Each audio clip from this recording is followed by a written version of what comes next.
Hello students, good morning. हरियाली तीज की सभी को शुभकामनाएं। अपना चल रहा था 8th चैप्टर, आज समाप्त हो जाएगा निश्चित रूप से। 8वें चैप्टर में अपना जो लास्ट टॉपिक चल रहा था वो है बहुलकीकरण। बहुलकीकरण दैनिक जीवन में बहुत सारे यौगिक हम देखते हैं बहुलक के, जैसे कृत्रिम रेशे, प्लास्टिक, रबड़ आदि। रबड़ के बारे में हमने पढ़ लिया, कृत्रिम रेशों के बारे में हमने अध्ययन कर लिया। अब जो आता है लास्ट वो है प्लास्टिक। प्लास्टिक के बारे में पहले भी बता चुके हैं। प्लास्टिक का आज बहुतायत में उपयोग हो रहा है। एक तरह से मनुष्य इसका आदी हो गया है। आज हम देखते हैं हमारे घरों में भी अधिकांश जो वस्तुएं होती है प्लास्टिक से बनी होती है या उनके अंदर प्लास्टिक का उपयोग कहीं ना कहीं होता है। प्लास्टिक कुछ इसमें गुण हैं तो कुछ अवगुण हैं। देखो, हर चीज के दो पहलू होते हैं, कुछ पॉजिटिव होता है तो कुछ नेगेटिव जरूर होता है। प्लास्टिक भाई ठीक है, पानी से इसमें जंग नहीं लगती, एक स्थान से दूसरे स्थान पर जब हम ले जाते हैं तो वजन में ये हल्का होता है, क्रिया नहीं करता है खाद्य पदार्थ वगैरह जब इसमें डालते हैं, सस्ता भी होता है। लेकिन साथ ही साथ इसमें एक अवगुण है कि जो जैविक कचरा होता है वो तो क्या हो जाता है, सूक्ष्म जीवों से अपघटित हो जाता है। परंतु प्लास्टिक जो होता है ये सूक्ष्म जीवों के द्वारा अपघटित नहीं होता, लंबे समय तक ये पर्यावरण में बना रहता है। तो पर्यावरण के लिए एक बहुत बड़ा खतरा है प्लास्टिक। तो जहां तक हो हमें प्लास्टिक के उपयोग से बचना चाहिए, इसका उपयोग कम से कम करना चाहिए। आज हम ये जानने की कोशिश कर रहे हैं कि प्लास्टिक कितने प्रकार का होता है और किस प्रकार ये बनाया जाता है। ओके, तो चलते हैं अपने टॉपिक पर। मुख्य टॉपिक है बहुलकीकरण, और इसके अंदर पहला हमने पढ़ा था क्या, कृत्रिम रेशे। इसके बारे में अध्ययन कर चुके। रबर, इसके बारे में भी अध्ययन कर चुके। अब तीसरा आता है प्लास्टिक।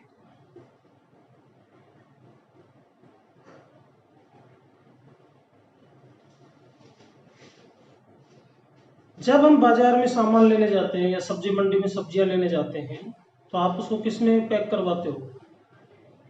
प्लास्टिक के जो पॉली बैग आते हैं, प्लास्टिक की पन्नियां, थैलियां आती है, उसके अंदर लेते हो।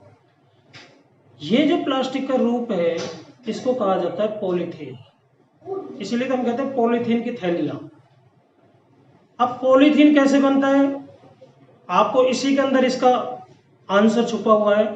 Polythene, poly plus ethene. Ethene मतलब एथीन, जिसके बारे में बताया था, 2 कार्बन परमाणु के एल्कीन श्रेणी का सदस्य है। और पॉली मतलब बहुत सारे, तो बहुत सारे एथिलीन या एथीन के अणुओं को आपस में जोड़ करके पॉलीथीन बनाया जाता है। ओके, तो पॉलीथीन एथीन के अनेक अणु परस्पर संयोजित होकर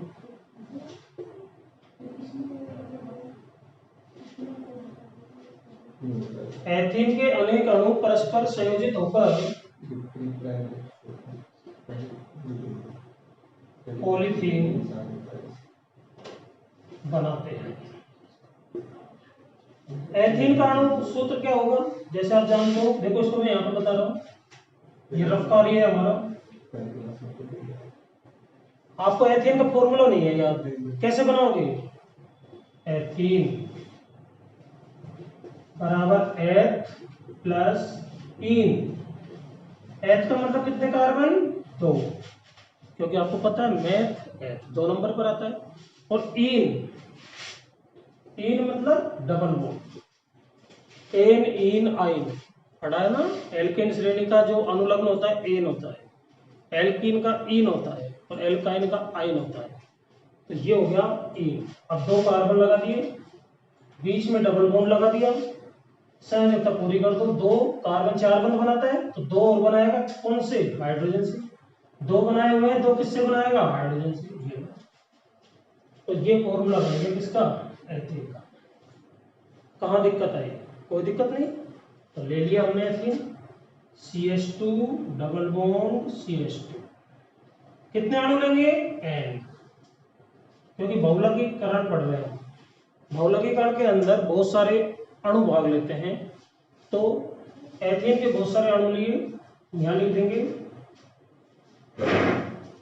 बहुलीकरण।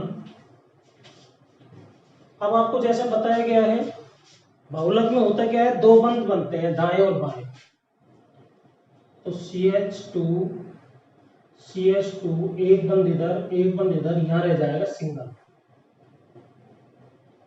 डबल की जगह क्या रह जाएगा? सिंगल, क्योंकि यहां पर इसने बंध बना लिया है। तो 1 2 और 2 4 बंध, तो कोई कार्बन के कितने रहने? अच्छा, इसलिए बन गया एथीन। और यहां लगा दिया क्या? N। तो एथीन से बन गया पॉलीथीन। पॉलीथीन ये क्या है? एथीन। इस तरह से बनाया जाता है पॉलीथीन। पॉलीथीन का उपयोग होता कहां पर है? सब जानते हो आप। बोतलें बनाने में, पॉलीबैग बनाने में, थैले बनाने में, ठीक है, यहां पर इसका उपयोग किया जाता है।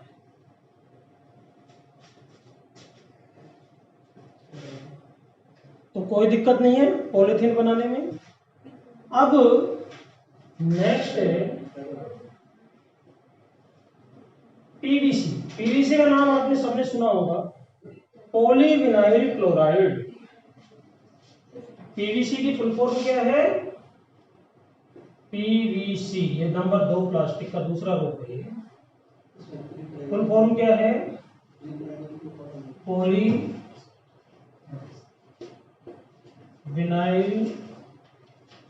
क्लोराइड।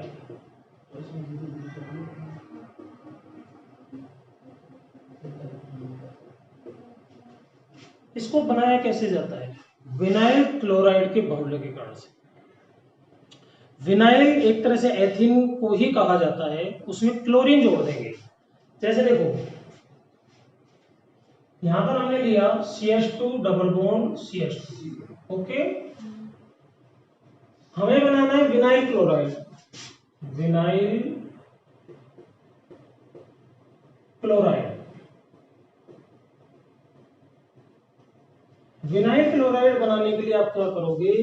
यहां पर जो CH2 है ना, CH2, इसमें से एक हाइड्रोजन का प्रतिस्थापन कर देगा कौन? क्लोरीन। तो यहां पर H2 हटा करके यहां पर लगा देंगे क्या? Cl।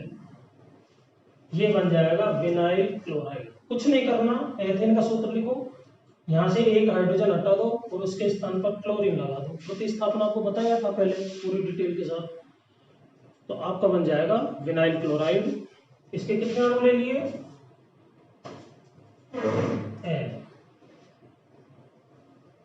n अणु ले लिए। यहां लिखेंगे बहुलीकरण।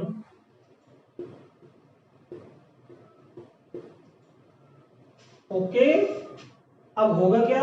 एक बंद इधर बन जाएगा, एक बंद इधर बन जाएगा। जैसा आपको बहुलीकरण के अंदर बताया हुआ है, मैंने ट्रिक्स बता रखी है। ट्रिक्स का ज्यादा से ज्यादा इस्तेमाल करें आप, ठीक है। बुक में ये चीजें नहीं मिलेंगी। तो यहां पर आपने लिख दिया CH2 double bond CH single bond Cl, एक बंद इधर, एक बंद इधर। तो निश्चित रूप से यहाँ पर डबल बॉन्ड की जगह क्या हो जाएगा? सिंगल बॉन्ड, क्योंकि संयोजकता वही रहनी है कार्बन की 4, 1 2 3, एक हाइड्रोजन से 4, 1 2 2 हाइड्रोजन से 4। संयोजकता न कम होनी चाहिए न ज्यादा होनी चाहिए, ये बात ध्यान रखनी है सभी को। ओके, यहाँ पे लगा दिया। तो हमने ये लिया polychloride, vinyl chloride, sorry vinyl chloride, और ये बन गया आपका पीवीसी। ओके, देखो पीवीसी का इस्तेमाल कहां पर किया जाता है? कृषि में जो पाइप होते हैं जिनमें पानी प्रवाहित होता है, तो पाइप इसके बने होते हैं पीवीसी के। बरसाती कपड़े, रेनकोट वगैरह, ये पीवीसी के बने होते हैं। थैले वगैरह जो होते हैं ये पीवीसी के बने होते हैं। तो अनेक स्थानों पर इसका उपयोग किया जाता है।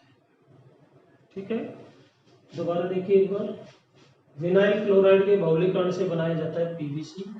विनाइल क्लोराइड का फॉर्मूला बनाना बिल्कुल आसान है। विनाइल मतलब एथीन, एथीन में से एक हाइड्रोजन हटा दो, क्लोरीन लगा और उसका बहुलीकरण कर दो, एक बंद इधर बन जाएगा, एक उधर बन जाएगा, इस तरह से बन जाएगा पीवीसी। तीसरा और लास्ट प्लास्टिक है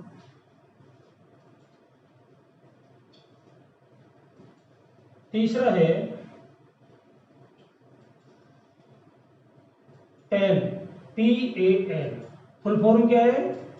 पॉली एक्रिलोनाइट्राइल। क्या फॉर्म है इसकी? पॉली एक्रिलोनाइट्राइल,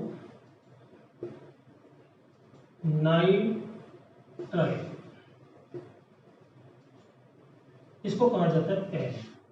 कुछ नहीं है इसके अंदर। विनाइल क्लोराइड यहां लिया था, विनाइल साइनाइड यहां ले लो, क्लोरीन हटा दो, साइनाइड लगा। तो इसको बनाया जाता है विनाइल साइनाइड। विनाइल साइनाइड से इसको प्राप्त किया जाता है, किसको? पेन। कैसे बनाएंगे? ध्यान दें, यहां क्लोरीन है, क्लोरीन को हटा दो, उसके स्थान पर साइनाइड यानी कि Cn लगा दो, CH2 double bond CH, Cn लगा दो। इसमें क्या अंतर है? मात्र इसमें क्लोरीन है, यहां Cn। कितने अणु लिए? n। बहुलीकरण,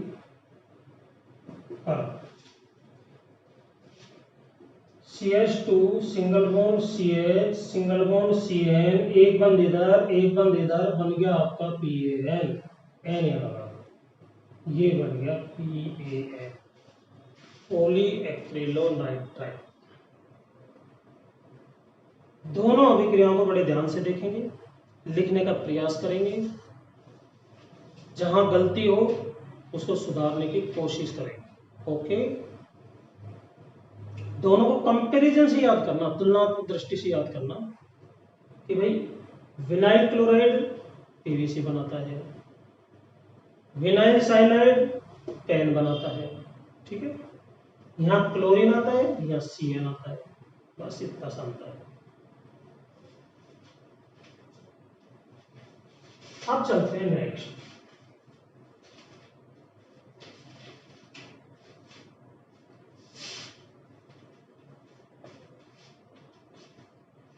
नंबर 4,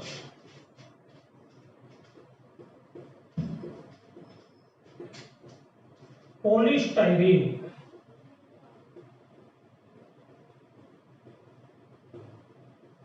पॉलीस्टाइरीन, इसमें भी बस मामूली सा थोड़ा सा फेरबदल करना है आपको। पॉलीस्टाइरीन बनाने के लिए करना क्या है, यहाँ वहां जो आपने पीवीसी बनाई थी क्लोरीन लगा हुआ था, यहाँ पर Cn लगा हुआ था, अब यहाँ पर बेंजीन लगा दीजिए।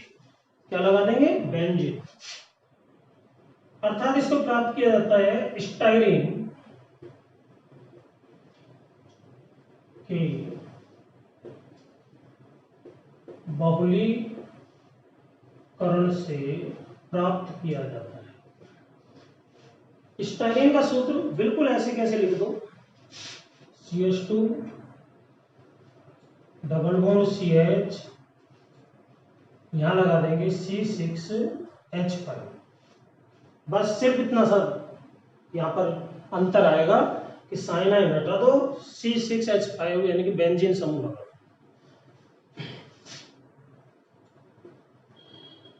इसके अणु लिए कितने? n। बहुलीकरण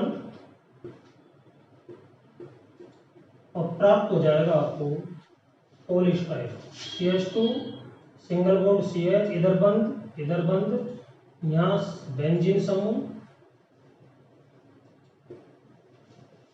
ये प्राप्त हो गया पॉलीस्टाइरीन। तो कहीं ना कहीं आप देख रहे हो, ये 4 प्रकार के प्लास्टिक हमने अभी देखे, पॉलीथीन, पेन, पीवीसी और पॉलीस्टाइरीन। मामूली सा अंतर है उनके अंदर। जब हम पॉलीथीन बनाते हैं तो सिंपल एथीन लेते हैं, पीवीसी बनाते हैं तो एक हाइड्रोजन का प्रतिस्थापन किससे कर दिया जाता है, क्लोरीन से। पेन बनाते हैं तो किससे प्रतिस्थापन कर दिया जाता है पेन में, साइनाइड से, CN से। और पॉलीस्टाइरीन में कर दिया जाता है किसमें, बेंजीन समूह से। इस तरह से चारों प्रकार के प्लास्टिक बनाए जाते हैं। तो ये आपका बहुलकीकरण जो बहुलीकरण टॉपिक था ये समाप्त हो गया। ठीक है, अब एक छोटा सा टॉपिक और है, संश्लेषित रबर। संश्लेषित रबर क्या है, 2,3-डाइमेथिल-1,3-ब्यूटाडाइईन का एक बहुलक है। 2,3-डाइमेथिल-1,3-ब्यूटाडाइईन इसका बहुलक है, उसको संश्लेषित रबर कहा जाता है। संश्लेषित रबर दो प्रकार का होता है।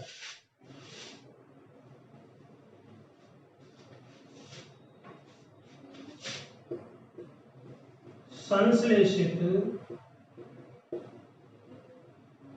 रबर ये दो प्रकार का होता है, ब्यूना एन और ब्यूना एस। ठीक है, इसका जो आईयूपीएसी नाम क्या है, 2,3-डाइमेथिल-1,3-ब्यूटाडाइईन इसका बहुलक है कौन, संश्लेषित रबर। इसी के साथ ये चैप्टर खत्म होता है, समाप्त होता है। एक एक टॉपिक आपको करवा दिया गया है। ओके, अब नेक्स्ट जो लेक्चर होगा उसमें आपको होमवर्क दिया जाएगा इस चैप्टर का। इस होमवर्क को आप करेंगे, जैसे ही स्कूल खुलती है आपका पूरा होमवर्क चेक किया जाएगा। तो होमवर्क को रेगुलरली करना है, कई दिनों बाद आपको होमवर्क मिलता है तो इसको करेंगे। किसी प्रश्न का उत्तर नहीं आया तो आप किस में से करोगे, नोट्स में से। Thank you very much.